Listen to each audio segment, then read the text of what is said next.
ও না ভাবি, আমি মানুষ তো একলা, তো এত শরবত পেটের ভিতরে গিয়া নানান কালার দেখতাছি, কি দুর্ঘটনা ঘটে দরকার নাই। লেবুর শরবত আমার খুব প্রিয়, এটাই দেন আমার।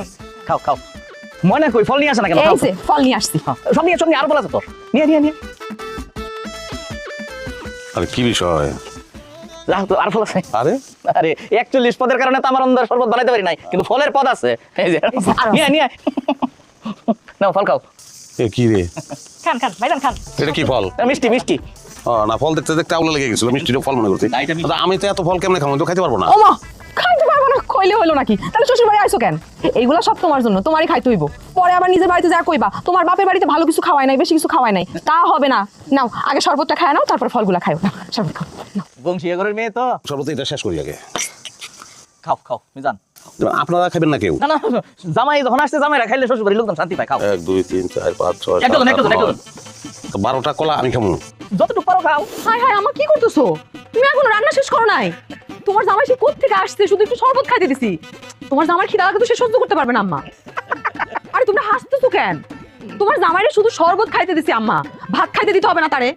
হাসমুতা কি করবো, আমাকে রান্না বান্না তো শেষ। তুই কি মনে করতেছ এখনো শুরুই করি নাই? আরে মাঝ রাত থেকে আর রান্না শুরু করছি, আর সেই রান্না শেষ হয়েছে তোরা আউনের আগে। জামাইরে নিয়ে বয় খাইতে দিতেছি। আমি যাই, দই আর মিষ্টি নিয়ে আসি। জান আব্বা বাজার থেকে কিন্তু গরম গরম মিষ্টি নিয়ে আসবা, তোমাকে জামাই কিন্তু গরম গরম মিষ্টি অনেক পছন্দ করে। ঠিক আছে, আমি বাজারে গিয়া কুইজা কুইজা গরম মিষ্টি নিয়ে আসুম। জামাই যেহেতু গরম মিষ্টি পছন্দ করে, আমি গরম মিষ্টি নিয়ে আসতেছি। খাও তুমিও চলো। চল আমি খাও। আমার আর কিছু দিয়ে আমার পারবো না, পারবো না আমি। কি বলো তুমি?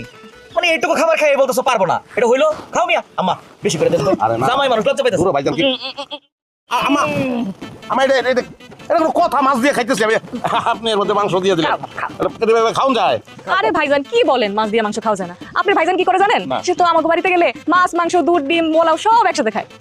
না মানে ওই কি খাবার তো একই পেটে যাইবো মিজান, আলাদা করার কোনো দরকার আছে? আমাকে গ্রামে একজন আছে মমতাজ জানাম, সেও সবকিছু মিলে খায়। রেজাল্ট কি জানেন ভাবি? কি? শরীরের একটা পশম নাই, সব পড়ে গেছে। খাও মিজান খাও। আচ্ছা ঠিক আছে, খাইতেছি, কিন্তু আর কিছু দিয়ে না, আমি আর পারবো না খাইতে, আর দরকার নাই। খাইতে পারবে না মানে কি? শ্বশুর বাড়ি আসছো কেন? শ্বশুর বাড়ি আসছো যেহেতু খাইতে হবে। ভাই দাও দাও। আরে আরে আমি দিতেছি। এই আচ্ছা আমি মাছ দিতেছি। আরে আমি কি রাখ, আমি কি রাখো? আরে ভাইজান এটা কি কোনো মানুষের পক্ষে সম্ভব? আরে আরে খা। দই দেন না, এই চামচ দাও। এই মিজান বলছি বলছি আম্মা আমাকে রাগ করতেছো কেন? না না, রাগ করতেছি না, আপনি চাইতেছেন আমি খামো, অসুবিধা নাই। সব মিলে একদিন খাই দেখি কেমন লাগে। দেন, আরে দই এটা দেন। তো তোমার আদর করে আমরা খাওয়াইতেছি, কেউ আদর করলে সেটা কদর রাখতে হয়। খাও খাও কষ্ট করে খাও খাও খাও। আমার মজা হয়েছে। ডিম ডিম ডিম ডিম দেন, ডিম খাও। খাও মিজান ডিমটা পুষ্টি পুষ্টি। কি রে ময়না? একটা জিনিস আমি আপনাদের বলি, মানে সব জিনিসের একটা সিস্টেম আছে। ধরেন এই ডিমটার কথাই বলি, হ্যাঁ মুরগি ডেইলি একটা ডিম পারে, এটা তো নিয়ম আছে। এখন কয়টা